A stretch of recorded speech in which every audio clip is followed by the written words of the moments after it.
Hello guys, welcome back to my channel কোয়েল03। তোমরা সবাই কেমন আছো? আশা করছি সবাই অনেক ভালো আছো, সুস্থ আছো, আর আমার মতন জাস্ট বিন্দাস আছো। তো এখন বাজেই একটার কাছাকাছি, আর এখন থেকে আমার ব্লগটা আমি শুরু করছি। আর ব্যাকগ্রাউন্ড দেখে ভাবছো যে কোথায় আসছি। তো আমি আসছি আমার জায়ের বাড়িতে, ওদের বাড়ি থেকে এসে ডাইরেক্ট আমি ব্লগটা শুরু করলাম। তো এক জায়গায় যাবো, না দেখো ও করুন না এসে, তোমার বলবো না এসে তাই ওরা গরম বলে একলা থাকবে আর কি। আসে ও তাড়াতাড়ি এসে হবে। তো এই যে আমি এই যে রেডি হয়ে গেছি, তোমাদেরকে দেখাচ্ছি ব্যাক ক্যামেরায়। কোনো সাজার ব্যাপার নেই, একদম সিম্পল, রোদের মধ্যে যাচ্ছি তো এই যে।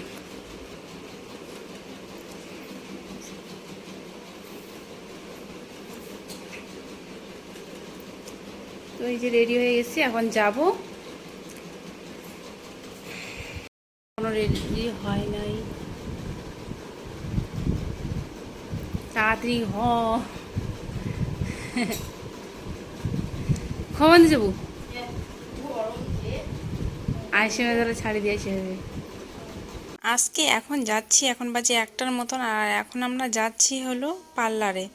কারণ আমি যে চুল স্ট্রেট করেছি, তো স্ট্রেটনিং, তো আমার যাটাও করবে, একসঙ্গে করার কথা ছিল, তারপরে ও বলছে করবে না, তার জন্য আমি আগে করে নিয়েছি। আর আমি অনেক দূরে গিয়ে মানে এখানে করিনি, অন্য জায়গায় করেছি। তো তারপরে আশেপাশে একটু মানে ম্যানেজ করে দিলাম আমি, ও তো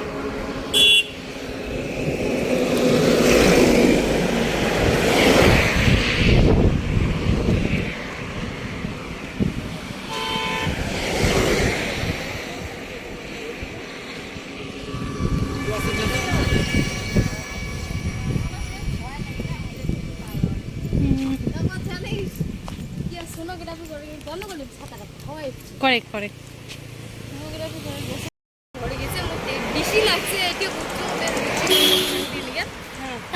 জুলির মতো করেছিল, তারপরে বাড়ি এসে জানান রোডটা পারে হবো না এমন আগে যাবো সেটা আগে আগে যায়। তো ও আমার যাটা অত কিছু জানে না, মানে কোথায় কী করতে হয় না করতে হয়।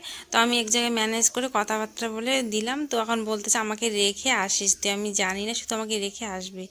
তারপর বারবার জোর করছিল, তো ঠিক আছে রান্নাবাড়া করেছি, রান্নাবাড়া করে এখন ওকে রাখতে যাচ্ছি। আর আজকে হলো রোববার, হ্যাঁ রোববার। তারপর ওকে রাখতে যাচ্ছি, রেখে আমি আবার বেশিক্ষণ থাকবো না, তাড়াতাড়ি চলে আসবো। এই রাজনীতির মধ্য দিয়ে আজকে কালকে কেন আগামী 20 বছরের মধ্যে পশ্চিমবঙ্গে মমতা বন্দ্যোপাধ্যায় ছাড়া আর বিকল্প কেউ তৈরি হবে না, এটা আপনারা শুনে রাখুন। খোলা জলে মাছ ধরার চেষ্টা করছেন আপনারা। আজকে মমতা বন্দ্যোপাধ্যায় একজন দক্ষ প্রশাসক। আর গরমটাও আজকে খুব পরিমাণে পড়েছে।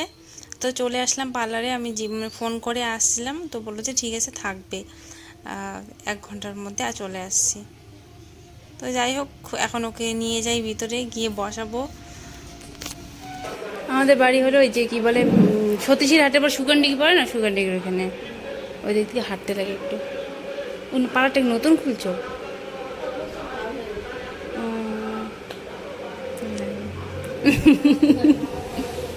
ব্লগ করতেছি, অসুবিধা হয় না তো? ব্লগ করতেছি।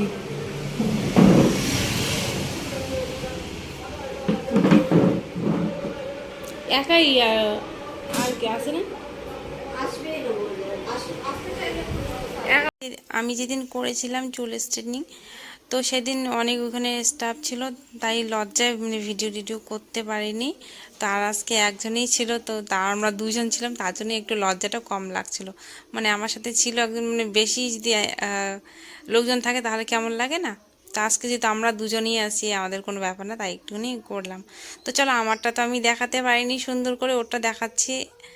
আর আমার ভিডিও করিয়ে দেওয়ার মতন কেউ ছিল না, সুন্দর করে একটা ভিডিও করতে পারিনি, সেটাই বলছিল সবাই যে একটা সুন্দর করে ভিডিও করিস নি।